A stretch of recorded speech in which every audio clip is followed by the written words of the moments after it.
saying defense wins championships. Well, it's true. Oklahoma, Miami, Ohio State, they all played great defense. And although defensive play calling is a very important part of it, this lesson will focus on control. And at the end of this lesson, you'll be switching, sprinting, strafing, swatting, stripping, and swimming. First things first, let's learn about switching players. You know which player you'll have control over because he'll have a star underneath him. The other 10 players are controlled by the computer. To switch players, simply press the X button. This will give you control over the next best player, not necessarily the closest player. Make sure you know which player you're controlling before you start moving him around. Once you have control of your player, there are so many things you can do. Let's start with the defensive line pass rush. When you're controlling a defensive lineman and you're getting blocked, one of the moves you can do is a spin move. To spin to the right, press the R2 button.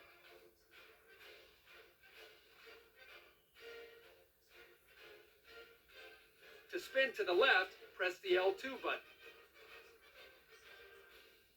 This is a very effective outside move for defensive ends. For inside moves, you might want to try a swim or rip move. To swim or rip to the right, press the R1 button.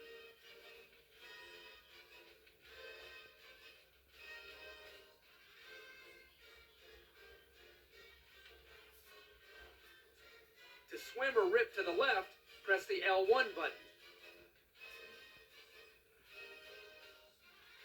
This is a good way for defensive tackles to squeeze into the gaps and disrupt the running play. For linebackers and defensive backs, a big key to success is knowing how to pursue the play and make tackles. There are times when you will need to sprint full speed to run down a play. To sprint on defense, press and hold the circle button. Just like on offense, sprinting will make you run faster, but it'll be harder to turn. A common mistake on defense is using the sprint too much and over pursuing the play. That's where the strafe move comes into play. To use the strafe move, press and hold the R1 button. The strafe will make your player square his shoulders and break down into a good position to make the tackle. Learning the proper use of the sprint move and the strafe move will put you into great position to make plays, and that's half the battle. When you're in position to make a play on a pass, you have to decide whether you want to swat it away or go for the interception. To attempt to swat the ball away, press the L1 button. The swats are very effective in breaking up pass plays, and they're relatively low risk. So if you don't bat the ball away, you're still in pretty good position to make the tackle. But if you're an aggressive guy, then you'll probably try for more interceptions. To attempt an interception, press the triangle button.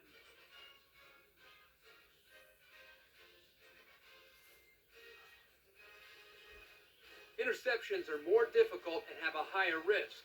If you go for the pick and fail, you could give up a much bigger play than you should have. However, the reward of an interception is much greater, so the choice is yours. And speaking of aggressiveness, there are a couple more moves that you'll love if you're an aggressive player. The defensive dive is one of them. To make your player dive, press the square button.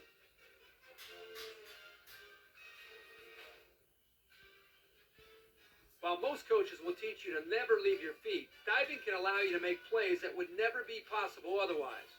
I see a lot of gamers out there who switch and dive, switch and dive.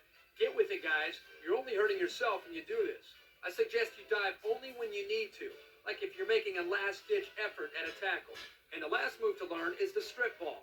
This one I love because it's very rewarding and it can be low risk if you use it in the right situation. To strip the ball, press either the L2 or R2 button.